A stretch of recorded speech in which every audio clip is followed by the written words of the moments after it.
If you're considering a Tesla Model 3, you might well be considering another car, this, the Polestar 2. No other car is quite such a direct competitor to the Tesla Model 3, so we thought we'd compare them side by side. First off, we should point out that the Tesla Model 3 we've got here isn't quite the one you should be comparing.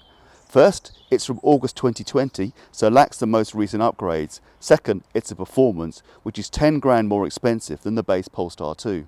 The Polestar 2 we have here is also not the standard version either. It has the performance pack. This provides much better dampers, front Brembo brakes, 20-inch wheels instead of 19-inch ones, and it has gold valve caps, and these natty yellow seat belts. This costs 5 grand more. The direct comparison would be between a Tesla Model 3 long range and a standard Polestar 2, which is just 90 quid cheaper. So imagine that's what we've got here. The performance, with its carbon spoiler and 20-inch rims, is quite imposing, but the long range doesn't have these. And now you get no chrome trim, and the standard wheels are much more about aerodynamics than appearance. The Polestar 2, on the other hand, looks like a sleek, slightly tall Volvo. Neither car is quite what we call pretty, but the Polestar 2 is more conventionally muscular than the Tesla. The wheels are quite nice too. Next up, the interior, and here the Polestar 2 has plenty in its favour. Some people might like the minimalism of the Tesla Model 3, but most people will agree that having instrumentation behind the steering wheel is useful. Most people also prefer having an actual steering wheel stalk to control the windscreen wipers, where Tesla makes you wrestle with its LCD panel to make manual adjustments or get voice control working. The greater number of buttons on the Polestar 2 steering wheel will also be welcome to many.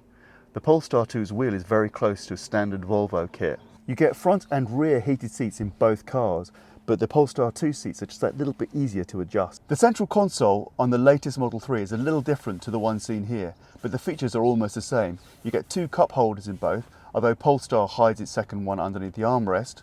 You get Qi wireless charging in both. The Tesla has quite a bit more storage in the middle. Conversely, the LCD operated glove compartment is annoying and smaller than the Polestar's. The rear seat experience is similar in both cars as well. You get a similar amount of headroom and knee room, and you also get a control of the vents and 2 plugs for phones charging in the back. However, one thing you don't get with this car is rear seat control over the heated seats. So as you can see, very similar amount of head and knee room, but you actually get control over the rear heating of the seats. Another win for Polestar is the boot, which just opens with a quick kick of your foot. And as you can see, it's a hatchback. The latest Model 3s do have a power release for the boot, but as you can see, it's not a hatchback. However, you do get a little bit more space inside. This is 425 litres, whereas the Polestar only has 405. The Polestar has 1,095 litres with the rear seats down, which is actually less than a Tesla Model 3, which has 1,140. However, the fact that it's a hatchback and flat means that you'll be able to get a greater variety of luggage in the back of this car. Without a hatchback, although there's quite a lot of space in here, it'll be more tricky to get certain types of luggage in the back here. Both cars have the option of a tow bar for £1,000 too. Although this isn't available for the Tesla Model 3 Performance, just the standard range plus and long range. Finally, we get to the first point where the Tesla Model 3 long range really kicks the Polestar 2's arse, and that's in range. The latest version of the long range does 360 miles of WLTP range. The Polestar 2, on the other hand, has a mere 292 miles of WLTP range. Now that is very decent for an EV, but 23% less than the Tesla Model 3 long range. But Tesla also has its supercharger network, which combats range anxiety even more. The Polestar 2 does have DC charging up to 150 kilowatts and takes 40 minutes to hit 80% from 10%, but this is a clear win for Tesla. The Tesla menu is much more mature and logical in design and has killer features like Netflix.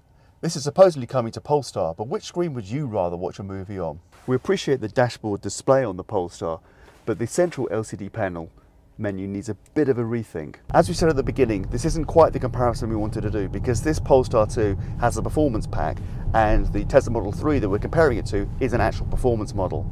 So this Tesla is quick, really, really quick. It hits 60 miles an hour in 3.1 seconds. The long range isn't quite so quick, but it still manages to get to 60 in 4.2 seconds. The Polestar 2 isn't as quick either, taking 4.7 seconds to reach 60 miles an hour. It's still a dual motor car though, meaning it has engines driving all four wheels. Both this Tesla Model 3 Performance and this Polestar 2 with the Performance Pack handles very well indeed, and both are very assured at motorway speeds. But this is one area where Tesla definitely wins, with more direct acceleration and better handling. Nevertheless, Polestar has still managed to create a great driver's car. However, it's just not quite as great as a Tesla Model 3. Then there's a safety tech comparison. Tesla's autopilot provides adaptive cruise control and automatic braking. However, the Polestar 2 also has these safety features as standard, so there's not much difference here. One area we should mention is the difference in autonomous driving. The Polestar 2 does have its adaptive cruise control and lane keep assistance, but it won't steer you around corners. It also doesn't have the future possibility of full self-driving. Although that is a £6,800 extra for the Tesla. There's a slightly different approach to reversing cameras too, with a large, clear, conventional reversing camera but no front one on the Model 3.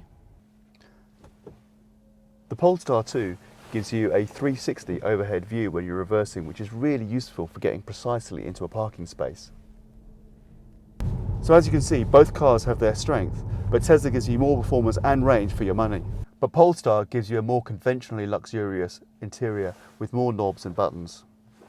Despite the lesser range, the basic Polestar 2 is a contender against the Tesla Model 3 long range. It's almost as fast, and the cabin is a little bit nicer place to be in.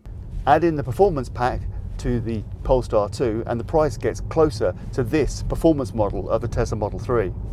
Yes, the Tesla Model 3 Performance does have a shorter range than the long range, but it's still got more range than the Polestar 2. So which should you buy? Well, the Model 3 long range goes much further and it's faster. However, that's not to say that the Polestar 2 isn't a quick car, because it is.